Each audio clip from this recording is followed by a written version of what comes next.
Hello friends, आज हम बात करेंगे न्यूक्लियस सॉफ्टवेयर एक्सपोर्ट्स लिमिटेड के बारे में। ये कंपनी मुझे थोड़ी इंटरेस्टिंग लग रही है और ये कंपनी काफ़ी सालों से है इंडिया में। ये आईटी कंपनी है और बेसिकली ये प्रोडक्ट और सर्विसेज प्रोवाइड करते हैं। तो अगर इनके वेबसाइट से मैंने देखा कि इनका डिस्क्रिप्शन क्या है, ये क्या करते हैं, तो ये कहते हैं कि ये बैंकिंग प्रोडक्ट्स बनाते हैं और सॉल्यूशन प्रोवाइड करते हैं, best in class software solution जो कि बैंकिंग और फाइनेंशियल सर्विसेज इंडस्ट्री में यूज होती है। और ये 20 ईयर्स से है। ये नई कंपनी नहीं है, कंपनी काफी पुरानी है। और इनके जो सॉल्यूशन है वो रिटेल बैंकिंग में यूज होते हैं, कॉर्पोरेट बैंकिंग में यूज होते हैं, कैश मैनेजमेंट में यूज होते हैं, इंटरनेट बैंकिंग में यूज होता है और क्रेडिट कार्ड्स में यूज होता है। तो ये तो हो गया टॉप लेवल ओवरव्यू कि ये कंपनी करती क्या है। तो ये कंपनी, जैसा हमने देखा, कि अपने प्रोडक्ट्स बना के बेचती है banking and financial services domain में। तो इस कंपनी के जो प्रोडक्ट है वो लिमिटेड है banking and financial services domain में। अब ये कंपनी के थोड़े और डिटेल जान लेते हैं। इसके कंपनी के प्रोडक्ट्स देखने से पहले हम थोड़ा इनके कस्टमर्स और प्रेजेंस देख लेते हैं। तो ये कंपनी 50+ कंट्रीज में प्रेजेंट है। इसके जो कस्टमर है वो प्रोडक्ट्स जो है वो 50+ कंट्रीज में यूज हो रहे हैं। और जो टॉप 15 बैंक है दुनिया के, उसमें से तीन इनके कस्टमर है। और ऑटोमोटिव फाइनेंस कंपनीज में भी है जो टॉप 10 में, उसमें से तीन इनके कस्टमर है। तो ये कंपनी के जो प्रोडक्ट है वो टॉप बैंक्स यूज करते हैं, टॉप लेंडर्स यूज करते हैं। तो ये कंपनी, जैसे हमने देखा, बैंकिंग एंड फाइनेंस में यूज होती है। इनका मेजर प्रेजेंस है लेंडिंग बिजनेस में, लोन देने वाले बिजनेस में। और ये कंपनी के जो प्रोडक्ट है 200, आप जिस देख रहे हैं स्क्रीन पे, 200 फाइनेंशियल इंस्टीट्यूशन अक्रॉस 50 कंट्रीज। तो 200 कंपनीज यूज करती है 50 कंट्रीज में। तो इनके प्रोडक्ट्स बहुत ही ज्यादा यूज हो रहे हैं। और इनके थोड़े कस्टमर देखते हैं हम, तो कस्टमर से आपको ये कंपनी बड़ी इंटरेस्टिंग लगेगी। कस्टमर देख लेते हैं इनके वेबसाइट पे। अभी इनके कस्टमर तो वैसे 200 हैं, पर इन्होंने बहुत ही जो सेलेक्टेड कस्टमर है उन्हें ही यहाँ पे मेंशन किया हुआ है। तो यहाँ पे आप देख सकते हैं फर्स्ट वाले बैंक, ये सब बैंक शायद आपको नहीं पता हो, पर ये मिडिल ईस्ट और सऊदीया के बैंक्स हैं।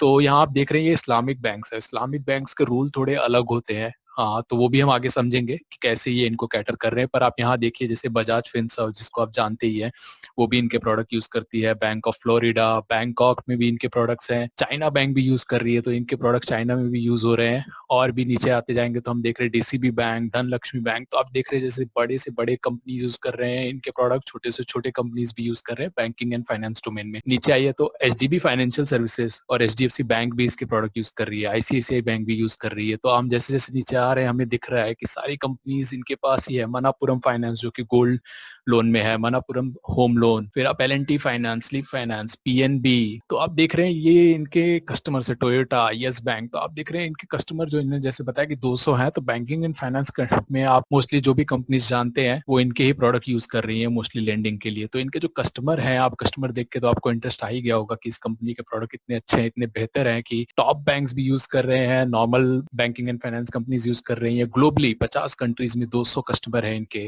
और ये इस्लामिक नेशंस में भी यूज हो रही है। तो इनके प्रोडक्ट क्या है वो अब हम देखने की कोशिश करेंगे। ये तो हो गए इनके क्लाइंट्स। तो इनका सबसे पहला जो, हाँ, पहले मैं प्रोडक्ट्स में जाने से पहले बता दूं कि इनका जो 80% रिवेन्यू है वो प्रोडक्ट से बिजनेस से आता है, जो ये प्रोडक्ट प्रोवाइड करते हैं अपने क्लाइंट्स को।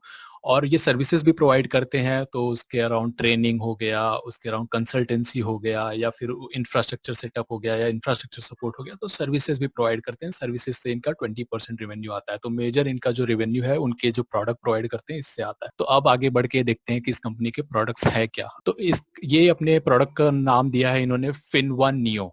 फिन1 नियो ये रिटेल के लिए बनाया है इन्होंने, रिटेल लेंडिंग के लिए। तो ये क्या करता है, ये प्रोडक्ट के फीचर क्या है, ये end to end lending solution management है। तो बेसिकली आपके जो लोन है उसका ओरिजिनेशन से उसकी सर्विसिंग, उसके लोन का कलेक्शन, फिर वो लोन से जो एनालिटिक्स है, वो सारा ये आप एक सिंगल प्रोडक्ट करके देगा। और ये जो प्रोडक्ट है, ये जो सॉफ्टवेयर है इन्होंने बनाया है, ये ऑन प्रीमाइज और क्लाउड दोनों डिप्लॉय हो सकता है। तो इसमें बेनिफिट क्या है कि अगर आप छोटे बैंक हैं और आप अपना खुद का हार्डवेयर सेटअप नहीं करना चाहते, तो क्लाइंट क्लाउड डिप्लॉयमेंट यूज कर सकते हैं, जिसमें ये आपको AWS या Azure क्लाउड में डिप्लॉय करके देंगे। तो उससे आपका अपफ्रंट जो कॉस्ट होता है, शुरुआती कॉस्ट होता है हार्डवेयर सेटअप का, वो बहुत कम हो जाता है। तो आपके लिए बहुत बेनिफिशियल होता है क्लाउड डिप्लॉयमेंट। पर कुछ कुछ बैंक जो है वो क्लाउड पे अभी भी भरोसा नहीं करते हैं। वो चाहते हैं कि जो उनका हार्डवेयर सेटअप है उस पे ही उन सॉफ्टवेयर डिप्लॉय हो। तो आप वैसे भी इनके प्रोडक्ट यूज कर सकते हैं। आप ऑन प्रीमाइज भी ये सॉफ्टवेयर डिप्लॉय कर सकते हैं। ये जो अपडेट है ये डिप्लॉय करते रहेंगे। और आप यूज कर सकते हैं। ऑन प्रीमाइस से थोड़े कॉस्ट बढ़ जाते हैं, बट बैंकिंग डोमेन में ट्रस्ट बहुत इंपॉर्टेंट है और वो सिक्योरिटी बहुत इंपॉर्टेंट है, और वो क्लाउड पे भरोसा नहीं करते थे पहले, अब धीरे धीरे वो ट्रांजिशन हो रहा है। और क्लाउड होने से बैंक को भी फायदा होगा, क्लाइंट को भी, क्योंकि कॉस्ट कम हो जाता है। आप जितना यूज करेंगे उतना ही आपको पे करना होता है, और स्केल भी कर सकते हैं। आपके बिजनेस बढ़ रहा है तो आप स्केल कर दीजिए, कोई ऑफ सीजन चल रहा है तो कम कर लीजिए, तो आपका कॉस्ट कम हो जाते हैं। और इस कंपनी के भी फिर वैसे कॉस्ट कम हो जाएंगे। क्लाउड थोड़ा आसान हो जाता है और कॉस्टली फ्रेंडली है, फ्यूचर क्लाउड ही है, पर ये दोनों प्रोवाइड करते हैं। और बैंकिंग में ऑन प्रोमाइज प्रोवाइड करना बहुत जरूरी है, क्योंकि आज भी हमारे पास जो बड़े बड़े लेगेसी बैंक हैं वो ऑन प्रीमाइज प्रीफर करते हैं। और ये प्रोडक्ट में ये कस्टमाइजेशन देते हैं कि आप जो वर्कफ्लो है, कोई अगर क्लाइंट आपका लोन के लिए अप्लाई कर रहा है तो वो लोन किस किस प्रोसेस से जाएगा, क्या क्या अप्रूवल लगेगा, क्या क्या डॉक्यूमेंट है, वो आप कस्टमाइज कर सकते हैं अपने नीड के हिसाब से। और ये जो सर्विसेज हैं ये क्लाइंट्स डेस्कटॉप से यूज कर सकते हैं, वेब से, या मोबाइल एप्लीकेशन डाउनलोड करके यूज कर सकते हैं, या तो फिर आप कॉल सेंटर जो है आपकी क्लाइंट के, उससे कांटेक्ट कर सकते हैं, या ब्रांच से भी जाके यूज कर सकते हैं। तो बेसिकली ये आप अपने कस्टमर को, इनके जो क्लाइंट है वो अपने कस्टमर को डायरेक्ट मोबाइल एप्लीकेशन या वेब से भी ऑनबोर्ड कर सकते हैं, या तो अपने ब्रांच में भी ये सॉल्यूशन प्रोवाइड कर सकते हैं, जिससे लोग ब्रांच में विजिट करके भी ये यूज कर सकते हैं। तो ये तो बहुत ही यूनिक मॉडल है इनका। आप चाहें तो क्लाउड डिप्लॉयमेंट ले लें और सीधा आपको ब्रांच भी खोलने की जरूरत नहीं है, और सब कुछ ऑनलाइन किया जा सकता है इनके प्रोडक्ट के यूज। तो इनके जो आप समझेंगे तो पूरे जो लेंडिंग का बिजनेस है, इसमें आप जैसी सुविधा चाहिए आपको मिलेगी। और ये 10 सालों से लीडर भी रहे हैं, इनके काफी अवार्ड्स भी मिले हैं। ये लेंडिंग बिजनेस में बहुत इनोवेशन भी करते हैं, और इनके जो प्रोडक्ट की समझ है वो बहुत ही ज्यादा है, इसलिए इनके क्लाइंट इन्हें प्रेफर करते हैं। और ये जो इनके प्रोडक्ट्स हैं, इससे लोन अप्रूवल 5 मिनट में भी हो जाती है। अच्छी अगर सुविधा आपके क्लाइंट को मिलेगी तो आप इसी कंपनी का प्रोडक्ट यूज करेंगे। ये तो हो गया इनका रिटेल, कॉर्पोरेट और इस्लामिक के लिए। जैसे मैंने बताया कि इस्लामिक कंपनीज जो होती है या कंट्रीज में जो कंपनीज होती है, उनके थोड़े रूल अलग होते हैं, तो उसके लिए भी इनके पास कस्टमाइजेशन है, उसके लिए भी रूल है। इस्लाम में इंटरेस्ट हराम होता है, तो उनके लिए जो प्रोडक्ट हैं थोड़े कस्टमाइज करने पड़ते हैं। तो अलग अलग वैरायटी है, चार जो ये प्रोवाइड करते हैं, जिसके नाम मैं बता देता हूँ, उसके डिटेल में नहीं जाऊंगा। इजारा, मुराबाहा, तवर्रुक, इस्तीनास, तो ये चार टाइप है जो अलग अलग इस्लामिक बैंक्स यूज करते हैं या लेंडर्स यूज करते हैं। उसके भी कस्टमाइजेशन देते हैं, जिसमें इंटरेस्ट बेसिकली नहीं होता, उनका जो मॉडल है वो थोड़ा अलग होता है। तो ये जो प्रोडक्ट है, इसके थ्रू ये home loan, auto loan, personal loan, credit card, education loan, gold loan जो भी इन्होंने चालू किया है, tractor loan, value added product, consumer durables, और dealer funding, working capital loan, bill discounting, ऐसे बहुत सारी चीजें प्रोवाइड करते हैं। आप इनके प्रोडक्ट से बेसिकली आप कस्टमर को ऑनबोर्ड कर सकते हैं, डायरेक्ट मोबाइल यूज करके कस्टमर डिटेल्स अपलोड कर सकता है। आप अप्रूवल का जो वर्कफ्लो है डिजाइन कर सकते हैं, कितने अप्रूवल चाहिए लोन के बेसिस पे, या तो क्लाइंट के क्रेडिट रिकॉर्ड के बेसिस पे। और वैसे फिर आप उसमें कलेक्शन भी कर सकते हैं, आपको ऐप के थ्रू कलेक्शन भी आ जाएगा। तो ये जो प्रोडक्ट है पूरा एंड टू एंड है, ये सारी सर्विसेज प्रोवाइड करता है। ये तो हो गया इनका जो रिटेल का प्रोडक्ट। ये रिटेल के साथ साथ और भी चीजें प्रोवाइड करते हैं। कॉर्पोरेट जो फिनवन नियो है, कॉर्पोरेट के लिए भी इन्होंने डिजाइन किया है, इसका भी पर्पज सिमिलर है, जो कि आपको इनके कस्टमर्स को एंड टू एंड लेंडिंग का जो सोल्यूशन है उसका पूरा मैनेजमेंट प्रोवाइड करता है, लोन ओरिजिनेशन से, उसके बाद उसकी सर्विस प्रोवाइड करना, और उसके एनालिटिक्स देखना, और उसके मतलब डैशबोर्ड भी बना सकते हैं एनालिटिक्स के, जिससे बैक ऑफिस में मॉनिटर किया जा सकता है कि किस क्लाइंट के लोन पेमेंट में कुछ इश्यूज है, या फिर क्लाइंट भी अपने लोन जो पेमेंट का शेड्यूल है वो चेंज कर सकता है। ये प्रोडक्ट भी जैसा मैंने बताया पहले कि ऑन प्रोमाइज और क्लाउड पे डिप्लॉयमेंट किया जा सकता है। इसमें भी कस्टमाइजेशन इन्होंने प्रोवाइड किया है कि आप वर्कफ्लो है खुद डिजाइन कर सकते हैं, या कि कैसे वर्कफ्लो चाहिए, आपको क्या लेवल का अप्रूवल चाहिए, और ये प्रोडक्ट सपोर्ट करेगा। और ये प्रोडक्ट भी वेब, मोबाइल, कॉल सेंटर और ब्रांच सपोर्ट प्रोवाइड करता है, और कोलेटरल मैनेजमेंट भी प्रोवाइड करता है। तो इसके थ्रू ये लोग स्ट्रक्चर फाइनेंस, ये कॉर्पोरेट्स के लिए है basically, term finance, structure finance, project finance, bank guarantee, letter of credit, और बिल डिस्काउंटिंग, वर्किंग कैपिटल, ये बहुत सारे जो है कॉर्पोरेट प्रोडक्ट्स ये इसके थ्रू सपोर्ट करते हैं। फिर इसके बाद इन्होंने थोड़े और इनोवेशन किए हैं, इन्होंने प्रेडिक्टिव मॉडल्स बनाए हैं, एआई बेस्ड और एमएल बेस्ड प्रेडिक्टिव मॉडल बनाया है, जिसके थ्रू वो क्रेडिट्स के जो स्कोर है उसके थ्रू वो डेटा और बाकी सारे डेटा जो कस्टमर का लेंगे, और उससे वो ऑटोमेटिक डिसीजन प्रोवाइड कर सकते हैं। तो ऐसे बहुत सारे ये जो प्रोडक्ट यूज कर रहे हैं, इसके थ्रू बहुत सारे अराउंड 20% जो लोन है वो ऑटोमेटिक अप्रूवल हो जाते हैं, जिसमें किसी मैनुअल इंटरवेंशन की जरूरत नहीं है, किसी और को अप्रूव करने की जरूरत नहीं पड़ती है, क्लाइंट के प्रोफाइल के बेसिस पे वो अप्रूवल हो जाता है। तो उसमें यहाँ पे एआई और एमएल यूज कर रहे हैं। इससे क्या होगा कि मैनुअल इंटरवेंशन कम हो जाएगा, और आपका प्रोडक्ट जो है क्लाइंट अगर लोन की डिमांड करेगा तो अप्रूवल बहुत जल्दी हो जाएगा, तुरंत मॉडल ट्रिगर होगा और वो अप्रूवल दे देगा अगर आपके सारे डिटेल्स सही है, क्रेडिट सही है। तो वो सारे डेटा लेके एआई और एमएल यूज करके, और ये फ्यूचर भी है, तो ये भी प्रोडक्ट ये प्रोवाइड कर रहे हैं। इसके थ्रू ये home loan, auto loan, personal loan, credit card का ऑटो अप्रूवल भी प्रोवाइड करते हैं। ये प्रोडक्ट भी इनके काफी यूज में है। इन्होंने कोविड के चलते और भी थोड़े इनोवेशन किए हैं। इन्होंने चैटबॉट बनाया है एआई बेस्ड, जिसके थ्रू कस्टमर अपने, इनके क्लाइंट के जो कस्टमर है वो अपने लोन के बारे में या सुविधाओं के बारे में अधिक जानकारी प्राप्त कर सकते हैं। इन्होंने व्हाट्सएप इंटीग्रेशन भी प्रोवाइड किया है एपीआई के थ्रू। तो उससे क्या होगा कि क्लाइंट अपने व्हाट्सएप नंबर से मैसेज करके सारे डिटेल्स निकाल सकता है कि उसके कौन कौन से लोन एक्टिव है, उन लोन के क्या क्या डिटेल्स हैं, क्या ईएमआई है, क्या कस्टमाइजेशन है। तो ये सारी एडिशनल ऑफरिंग ये देते जा रहे हैं। कोविड के दौरान इन्होंने ये सब किया है, और कोविड के दौरान आपको जान के खुशी होगी कि इस कंपनी के 100% एम्प्लॉयज घर से काम कर रहे हैं। तो ये सारा काम इनका घर से हो रहा है। तो एक कंपनी में कोई प्रॉब्लम नहीं आई है कोविड की वजह से। और आप जैसा, आपको जान के वैसे इस कंपनी के लिए तो अपॉर्चुनिटी रही है कि बैंकिंग एंड फाइनेंस में अभी कोविड के चलते लोग चाहते हैं कि बिना ब्रांच के, बिना कॉन्टैक्ट के काम हो जाए, तो सब घर बैठे ऑनलाइन लोन वगैरह ले सकते हैं। तो इस प्रोडक्ट की डिमांड अभी और बढ़ेगी। थोड़ा इनका हिस्टोरिकल परफॉर्मेंस देख लेते हैं। तो इनका जो रेवेन्यू है 2016 से 2020 में आप देख सकते हैं ग्रोथ हुआ है 348 करोड़ से 520 करोड़ तक इनका जो रेवेन्यू है वो ग्रोथ आया है। और अब प्रॉफिट आफ्टर टैक्स देखेंगे तो इनका 2016 में 32 करोड़ था, अब वो ऑलमोस्ट 90 करोड़ तक पहुंच गया है। 2016 से 17 में थोड़ा स्पाइक आया था, ऑलमोस्ट प्रॉफिट डबल हो गया था, फिर थोड़ा सा फॉल आया और ग्रोथ आया। तो ओवरऑल आप देखें तो इनके प्रॉफिट में भी ग्रोथ आया। तो हिस्टोरिकल परफॉर्मेंस आप देखें 2016 से 2020 तक का इस कंपनी का अच्छा रहा है। 16 से 17 में थोड़ा बहुत ही बेहतरीन ग्रोथ आ गया था, इसलिए स्टॉक बहुत ऊपर चला गया था, और बाद में उस स्टॉक में करेक्शन भी आए थे। तो आप देख सकते हैं profit before tax, profit after tax, और ये रेवेन्यू में इस कंपनी में ग्रोथ अच्छा है, डिसेंट है। रेवेन्यू बहुत ज्यादा ग्रोथ नहीं दिख रहा हमें, पर आप प्रॉफिट देखें तो प्रॉफिट 32 से 90 करोड़ तक पहुंच गया है। तो ये ऑलमोस्ट 3 गुना प्रॉफिट बढ़ गया। तो प्रॉफिट इनका ग्रोथ हुआ है। तो ये प्रॉफिट आया कहाँ से होगा अगर आप सोचेंगे, तो ये मार्जिन इनका इंप्रूव हुआ होगा। तो इस कंपनी ने एआई, एमएल, ऑटोमेशन वगैरह यूज करके जो अपना कॉस्ट कम किया है और मार्जिन इंप्रूव किया है। ये तो हो गया कंपनी का हिस्टोरिकल परफॉर्मेंस। अब कंपनी के कैसे ट्रेड हो रही है, बाजार में इसका क्या वैल्यू है, वो देखने की कोशिश करते हैं और समझने की कोशिश करेंगे कि क्या स्टॉक को हमें बाय करना चाहिए। तो हमने देख तो लिया इस कंपनी के प्रोडक्ट बहुत लोग यूज कर रहे हैं। बैंकिंग एंड फाइनेंशियल सेक्टर में सारे ही बैंक, इंडिया के बड़े बैंक यूज कर रहे हैं, ग्लोबली भी यूज हो रहा है। और जैसा हम जानते हैं कि अब कोविड के चलते सॉफ्टवेयर की डिमांड, इनके प्रोडक्ट की डिमांड बहुत ज्यादा बढ़ेगी भी। तो कंपनी के लिए बहुत सारे पॉजिटिव न्यूज है। पर मैं जैसे बता दूं, इनका थ्रेट भी है। थ्रेट ये है कि अब बैंकिंग सेक्टर में कंसोलिडेशन हो सकता है, और उसमें क्या होगा कि जो बड़े प्लेयर हैं वो और मार्केट लेंगे, और छोटे प्लेयर शायद बैंकरप्सी भी फाइल कर सकते हैं। और इनका जैसे हमने देखा, इनके पास बड़े प्लेयर भी हैं, छोटे प्लेयर भी हैं। तो शायद कंसोलिडेशन की वजह से बड़े प्लेयर से इनका बिजनेस बढ़े, और ऐसा भी हो सकता है कि जो छोटे छोटे प्लेयर हैं वो इनके प्रोडक्ट की डिमांड भी बढ़े। तो इन्होंने 5 नए क्लाइंट कॉन्ट्रैक्ट भी मिले इनको पिछले क्वार्टर में। तो इनके प्रोडक्ट की डिमांड तो डेफिनेटली बढ़ रही है, पर थ्रेट यही है कि इनके जो क्लाइंट है, अगर उनमें से किसी को लॉस होता है, जैसे कि कुछ साल आईएलएफएस भी इनका क्लाइंट रह चुका था, तो उसकी वजह से इस कंपनी को 10 करोड़ तक का एक्सपोजर था शायद, और उसमें कुछ इनको राइट ऑफ करना पड़ा था, पूरे पैसे रिकवर नहीं हुए थे। तो इनका जो एक्सपोजर है बहुत ज्यादा लेंडिंग बिजनेस की तरफ है, बैंकिंग एंड फाइनेंस की बिजनेस की तरफ से है।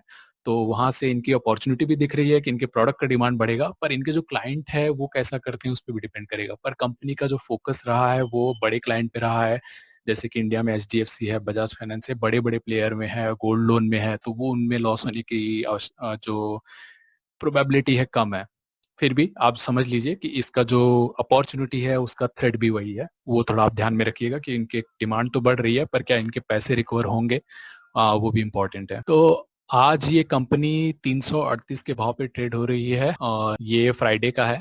आज तो बंद है, आज संडे है। ये फ्राइडे का है, 338 पे ट्रेड हो रही थी, 0.21 का फॉल रहा था।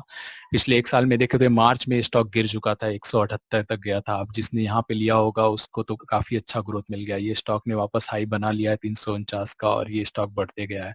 फिर यहाँ पे न्यूज दिया गया है कि ये इसके क्वार्टर रिजल्ट है मई के। तो ये कंपनी का आप परफॉर्मेंस भी देख लें पिछले एक साल में, कि किसी ने पहले भी बाय किया होगा तो उसके सारे जो लॉसेस हैं वो रिकवर हो गए हैं। तो कंपनी का पिछले एक साल में आप परफॉर्मेंस देखेंगे तो बहुत बेहतरीन है। 5 साल का अगर आप परफॉर्मेंस देखेंगे तो शायद थोड़ी डिसअपॉइंटमेंट होगी कहीं। फिर आप जैसे देख रहे हैं, जैसा हमने देखा था कि बीच में उनके प्रॉफिट बढ़ गए थे, उसकी वजह से स्टॉक बहुत ज्यादा ऊपर गया था, 567 का हाई बनाया था, उसके बाद से थोड़े करेक्शन दिखे हमें। पर ये कंपनी पिछले, जैसा कि हमने देखा, काफी अच्छा कर रही है पिछले कुछ सालों से। इस कंपनी का जो मार्केट कैप है 983 करोड़ का है, तो ये बहुत बड़ी कंपनी नहीं है। इनके ये प्रोडक्ट है और ये प्रोडक्ट भी लिमिटेड है बैंकिंग एंड फाइनेंशियल सर्विस में। तो ये आईटी कंपनी तो है पर ये प्रोडक्ट बेस्ड है। ये इन्फोसिस एक्सेंचर जैसे सर्विस बेस्ड नहीं है पूरी, ये प्रोडक्ट बेस्ड है। इनका 80% रेवेन्यू प्रोडक्ट से आता है। आज के टाइम में ये पी जो ट्रेड हो रही है 10 का ट्रेड हो रही है, 10 की पी से, जो कि इंडस्ट्री पी 23 से बहुत कम है। इसका बुक वैल्यू 182 है और ये जैसा हमने देखा 338 पे ट्रेड हो रही है, तो इसका प्राइस टू बुक भी देखे तो 1.86 आता है। तो पीबी रेशियो भी इनका 2 से कम है। तो ये तो हो गया इनका ट्रेड कैसे हो रहे हैं, वो सारी बातें। थोड़े आगे चलते हैं और इनका रिजल्ट देखते हैं, रिजल्ट कैसा रहा है जून क्वार्टर का। तो रिजल्ट जून क्वार्टर में देखें तो सेल्स 128 करोड़ का रहा है, जो कि पिछले क्वार्टर से कम है और लास्ट ईयर सेम क्वार्टर से थोड़ा सा ज्यादा है। तो इनके सेल्स तो बहुत ज्यादा नहीं बढ़े हैं या गिरे भी नहीं है।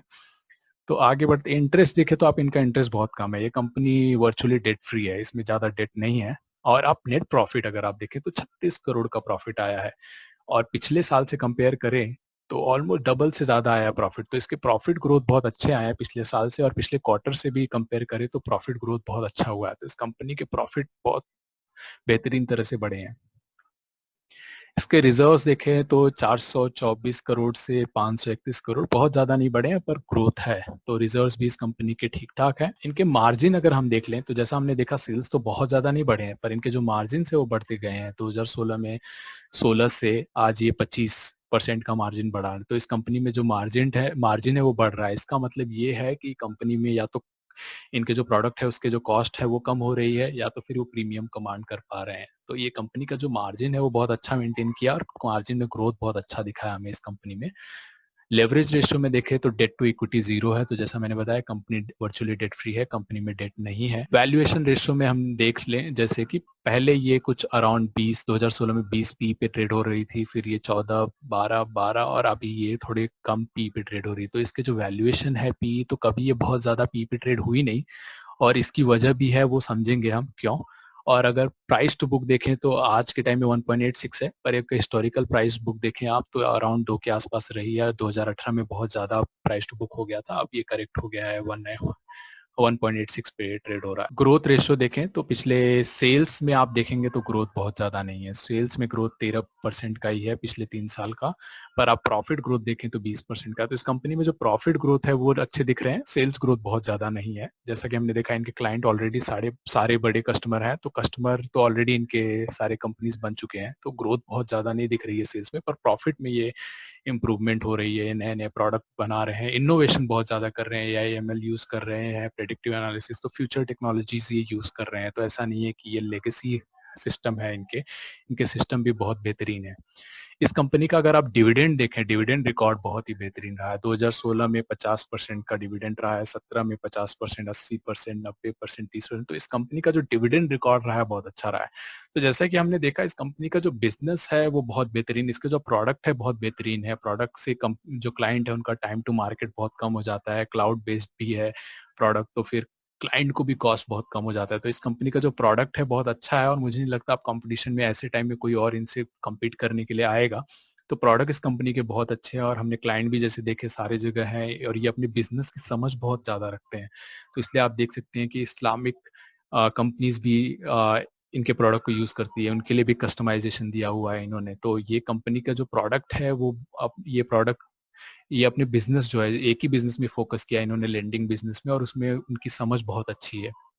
तो डिविडेंड ये मैं बोल सकता हूँ कि ये स्टॉक ग्रोथ स्टॉक तो नहीं है। ग्रोथ इसमें प्रॉफिट में हमने 20% देखा और आपको मार्केट में शायद आपको 30-40% वाले ग्रोथ वाले स्टॉक दिख जाएंगे, पर ये डिविडेंड स्टॉक जरूर है। तो अगर आप डिविडेंड के पर्सपेक्टिव से देख रहे हैं तो ये स्टॉक बहुत ही अच्छा है। वैसे तो ये स्टॉक अपने लो से बहुत ज्यादा रिकवर कर चुका है। पिछले अगर आप 1 साल का देखें या पिछले 6 महीने का देखें तो ये जो लोज था उससे रिकवर कर चुका है। फिर भी अभी ये थोड़ा ऊपर जा सकता है या इसी लेवल पे ट्रेड करे, पर ये डिविडेंड स्टॉक है, इनका डिविडेंड भी आने वाला है जल्दी ही। तो ये डिविडेंड स्टॉक है, बिजनेस बहुत अच्छा है। लॉन्ग टर्म के लिए आप अगर डिविडेंड में इंटरेस्ट रखते हैं तो ये स्टॉक बाय कर सकते हैं। डिफेंसिव स्टॉक हो गया आपके लिए, डिविडेंड अच्छा रहेगा इसमें। तो कैसा लगा आपको ये वीडियो बताइए। हमने इस कंपनी का बिजनेस समझा, सारे डिटेल समझे। आप हमें बताइए कोई और सवाल होंगे तो हम उसके जवाब जरूर ढूंढ के निकालेंगे और आपको जवाब देंगे। आपको अगर हमारा चैनल अच्छा लग रहा है, आपको हमारे एनालिसिस अच्छे लग रहे हैं तो हमारे चैनल को जरूर सब्सक्राइब कीजिए और अपने दोस्तों के साथ भी शेयर कीजिए। उससे हमारा मोटिवेशन बढ़ेगा, व्यूज़ बढ़ेगा तो हम भी और मोटिवेट होंगे और ऐसे-ऐसे वीडियोज़ बनाएँगे। आप और क्या चाहते हैं, कौन-सी कंपनीज़ हम कवर करें उसके बारे में कमेंट करिए और हम उस कंपनीज़ को कवर करेंगे। धन्यवाद।